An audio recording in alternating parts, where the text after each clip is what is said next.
entertainment. So, the fight, right? A lot of times the fight is inside the person's head, man. A lot of people underestimate how easy it is to beat somebody, right? If you can get inside the person's head, boom, you got the fight won. So, like, for example, I always talk about playing to the expectation. Like I had said about the movie Swordfish, what the eyes see and the ears hear, the mind believes, right? So if you play to the expectation, somebody attacks you, they was already expecting a particular thing. That image that they get in their mind, that expectation you're playing to, the mind is going to grip onto that, especially if that image is reinforced by previous or past experience, right? They've experienced this, they've done this before, boom, this is what's expected. Everything that you're doing is saying, all right, cool, this is going according to the script.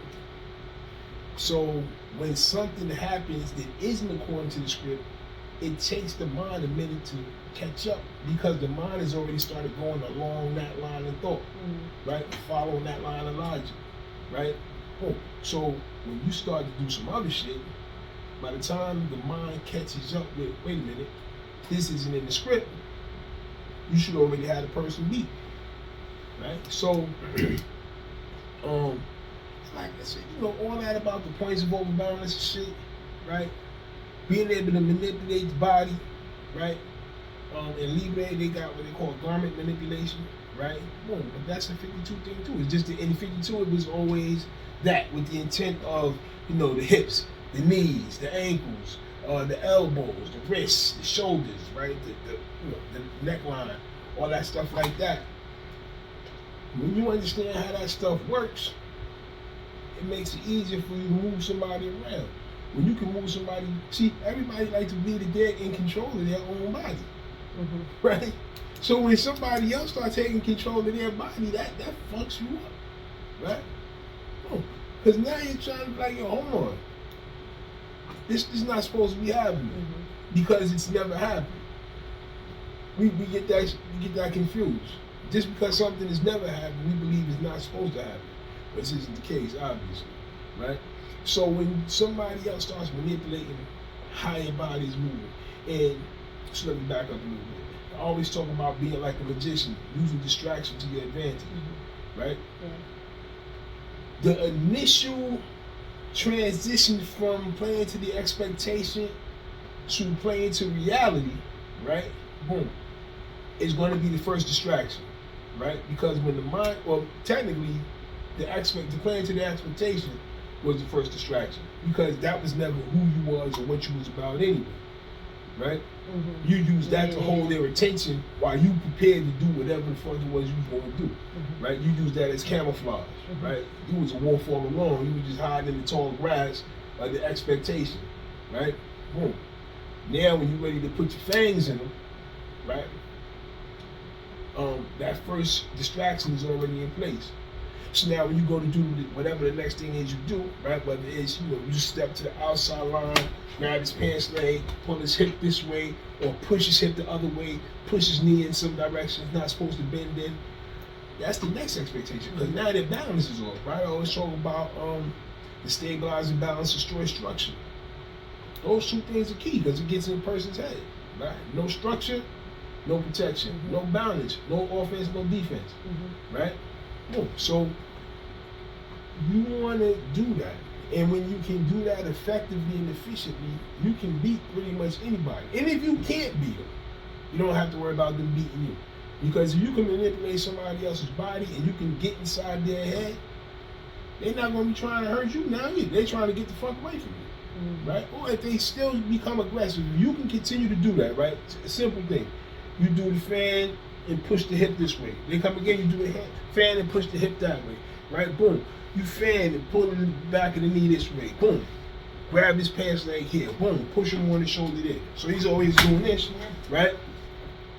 He can't hurt you, right? He can't even concentrate. Yeah, exactly. He can't concentrate. He can't focus. He's constantly distracted because every time he thinks he's about to do something, you make him start thinking about something else, right? You give him something else to worry about, another concern. That's major right there. And again, a lot of people underestimate that. People make fighting a hell of a lot harder than it needs to be. Right? I mean, points. If you know the points of freaking how to drop people, you just need a drop, That's it. and that's it. That's all. Right? And if you like that punch to the outside of the knee, I love it. Because again, this stuff hits somebody on so many levels, right? The first is that it's unfamiliar. Things that are unfamiliar to us tend to scare the shit out of us, right? Mm-hmm. Boom. So that's number one. It's like, wait a minute, hold on, that's not supposed to happen, right?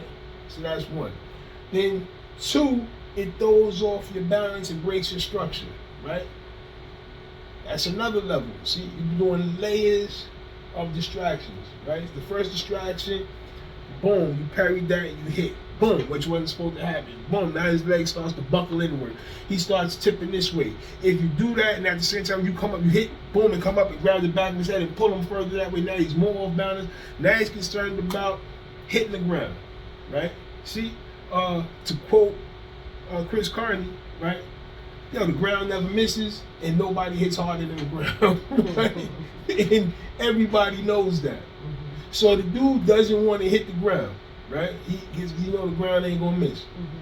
So he's trying to stop that from happening. That's another distraction. Yeah.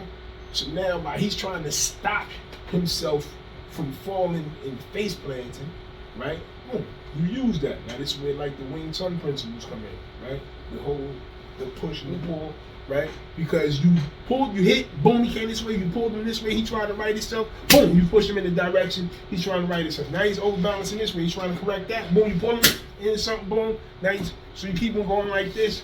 You never allow him to regain the structure, you never allow him to regain balance, right? All of this is in his head. You went from being a gentle pond to an overwhelming tsunami, right? And this dude is drowning mentally. He can't keep up, right? And eventually what happens, he's gonna go under, man. 9 times out of 10, dudes freeze up and they do this shit because it's too much sensory overload, right? You add a weapon into the equation, whatever the weapon is, right? It doesn't necessarily have to be a knife, it could be brass knuckles, it could be a cell phone, it could be a pen, it could be whatever. But now that's another distraction, right? Because you should, whatever you're using, you should hit with the same force you would have if you had an empty hand. So now the fist, which was primary trauma before, becomes secondary trauma because the weapon penetrates. That's the primary trauma, right?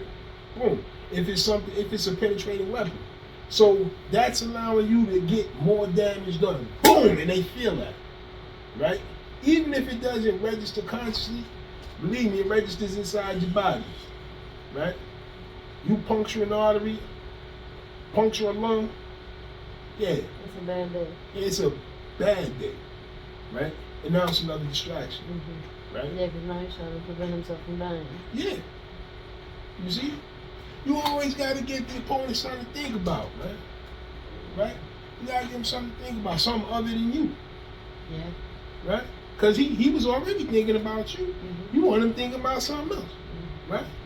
And nothing is more concerning, nothing occupies our attention more than self-preservation.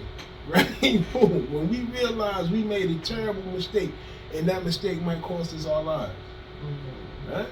That's going to hold his attention. Right? So, you slammed it.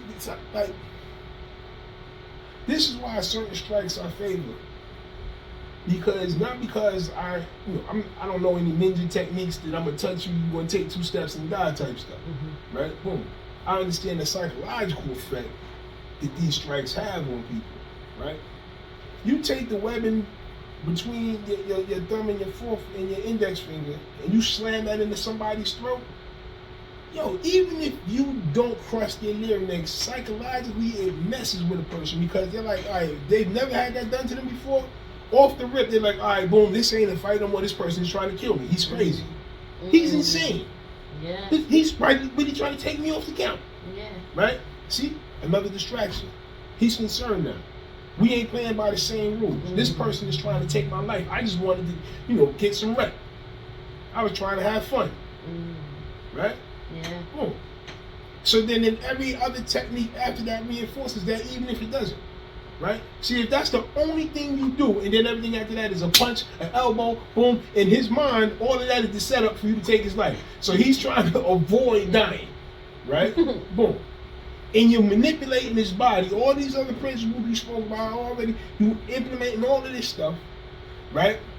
So he knows that he's vulnerable. You're making him vulnerable, and you begin this engagement by trying to take his life. Right? I've seen big men break down and start like, yo, please, man, just leave me alone. Right? Serious. It's in here. This is where the fight is at. Right? That's where you want to beat them at. Right? I'll be talking sometimes about getting inside somebody's house and then becoming like a bull in the China shop. But the real house is in here. You want to get in his brain and mess up everything in there, right? You want to leave him traumatized. If he think he see you, you want him to piss himself.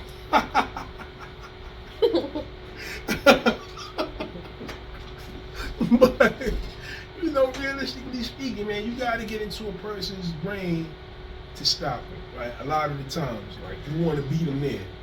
In the Book of Five Rings, Miyamoto Musashi talks about to knock out the heart, right? He's not talking about the physical heart. He's talking about the will to fight. You want to be the person in such a way that they don't think that there was anything they could have done that changed the outcome of that fight. Right? So, we all little kids, and you see it in the movies. The little kid get beat up by the bully. He go do some push-ups and stuff. Yeah. The bully didn't break his will. Right? But when you break somebody's will, the last thing they ever want to do is see you again, man. Right? They want to, and that don't make them a coward. They just, in their mind,